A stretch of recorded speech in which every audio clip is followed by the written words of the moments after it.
Lebih dari satu pekan, penyebab pasti kematian diplomat muda Arya Daru Pangayunan yang ditemukan tewas terlakban di kamar indekos pada 8 Juli 2025 lalu belum juga terungkap. Penyidik Bareskrim Polri hingga kini belum memberikan keterangan resmi terkait penyebab kematian almarhum.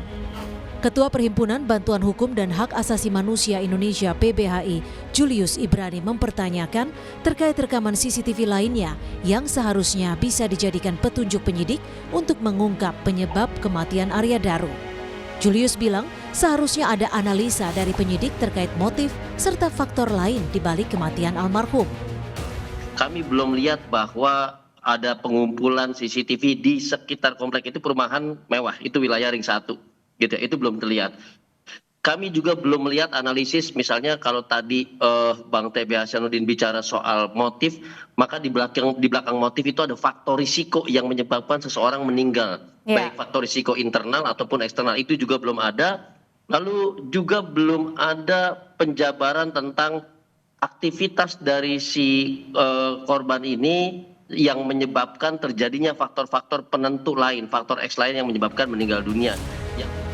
Sementara itu, mantan Kabar Reskrim yang juga mantan Duta Besar Indonesia untuk Myanmar, Komjen Purnawirawan Ito Sumardi bilang, seorang diplomat yang menangani kasus tertentu seperti tindak pidana perdagangan orang atau TPPO memiliki kerawanan tersendiri.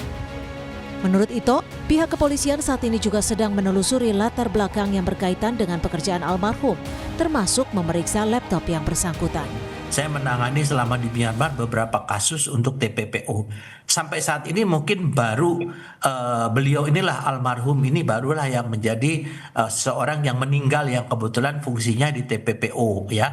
Jadi disampaikan Bang Julius, menurut saya memang diplomat itu ada untuk yang rawan, ya bertugas di daerah rawan maupun yang bertugas di fungsi yang rawan. Nah, yang bersangkutan kan demikian. Nah, saya yakin dan saya juga sudah berkomunikasi dengan Pak Kabid Humas, kemungkinan ini ditelusuri oleh teman-teman tentunya dengan melakukan cross check dengan tempat yang bersangkutan bekerja dan kasus-kasus, dan kalau tidak salah juga kan yang bersangkutan punya laptop. Laptopnya ini juga menjadi objek untuk penelitian. Arya Daru Pangayunan ditemukan tewas terlakban di kamar indekosnya pada 8 Juli 2025 lalu. Sebagai seorang diplomat, almarhum pernah ditempatkan di sejumlah negara seperti Myanmar.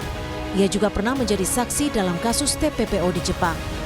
Menurut rencana, Arya Daru seharusnya akan kembali ditugaskan sebagai diplomat di KBRI Helsinki, Finlandia pada akhir Juli 2025 mendatang. Tim Liputan, Kompas TV.